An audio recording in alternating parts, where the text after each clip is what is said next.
घर में कमाने वाला कोई ना हो, बच्चे हों छोटे छोटे, उनका पेट पालना हो तो फिर मेहनत मजदूरी तो करनी पड़ती है। 1-1.5 माह तो बिल्कुल घर से भी बाहर नहीं निकले थे। रेंट देना था और बिल वगैरह आ गए हैं। बच्चों की स्कूल बंद है लेकिन फिर भी फीसें तो जा रही हैं। अपने बच्चों के लिए अपना खून पसीना एक करती हैं और उनके लिए कमा के घर लेके जाती हैं शाम में। उर्दू पॉइंट की वीडियोस देखने के लिए हमारा चैनल सब्सक्राइब कीजिए और बेल के आइकन पर क्लिक कीजिए ताकि आप हमारी तमाम आने वाली वीडियो से बाखबर रह सकें। अस्सलाम वालेकुम नाजरीन, आप देख रहे हैं उर्दू पॉइंट और मैं हूं आपका मेज़बान उमर जंजो। इस वक्त मौजूद हैं हम F7 इस्लामाबाद में। नाजरीन, हमारे साथ जो खातून आज मौजूद है, इससे पहले भी हम इनका तारुफ आपसे करवा चुके हैं।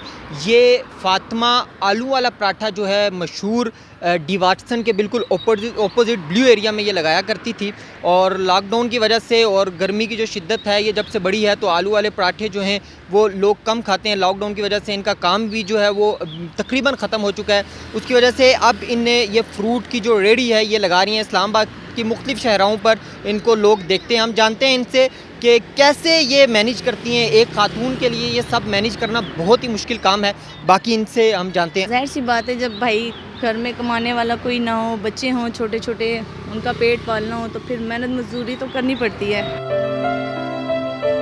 सुबह जाती हूँ, रोज़े के बाद 4 बजे जाती हूँ, वहाँ पे मंडी में से सामान लेना करना, फिर 8 बज जाते हैं मुझे घर आते आते। फिर 8 बजे 12 बजे तक मैं ब्लू एरिया आती हूँ, वहाँ से अपनी रेडी निकालती हूँ, फिर सामान लगा के फिर यहाँ पे इशारों पे यहाँ वहाँ जाती हूँ, हर एरिया में जाती हूँ और वहाँ पे सेल करती हूँ। कितने बच्चे हैं आपके?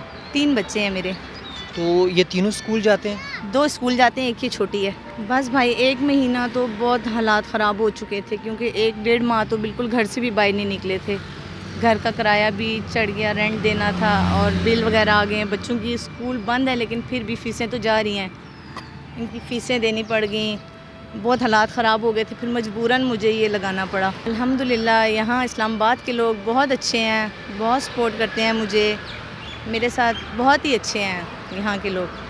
आप जो देखने वाले हमारे व्यूअर्स हैं उनमें काफ़ी मुखय्यर हज़रात भी हैं, हुकूमती शख्सियात भी मौजूद होंगी, क्या मुतालबा करना चाहेंगे उनसे आप?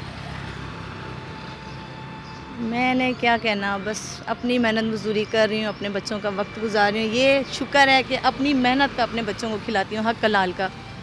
अपने बच्चों के लिए अपना खून पसीना एक करती हूँ और उनके लिए कमा के घर लेके जाती हूँ शाम में। फ्रूट जो है ये आपका एक दिन में जो आप लेके आती हैं ये सारा सेल हो जाता है? जी भाई, मैं इतना लाती हूँ कि जो निकल जाए। पहले तो मैं सारा फ्रूट रख रही थी, मैंने तरबूज रखे हुए थे, मैंगो रखे हुए थे, हर चीज़ रखी हुई थी।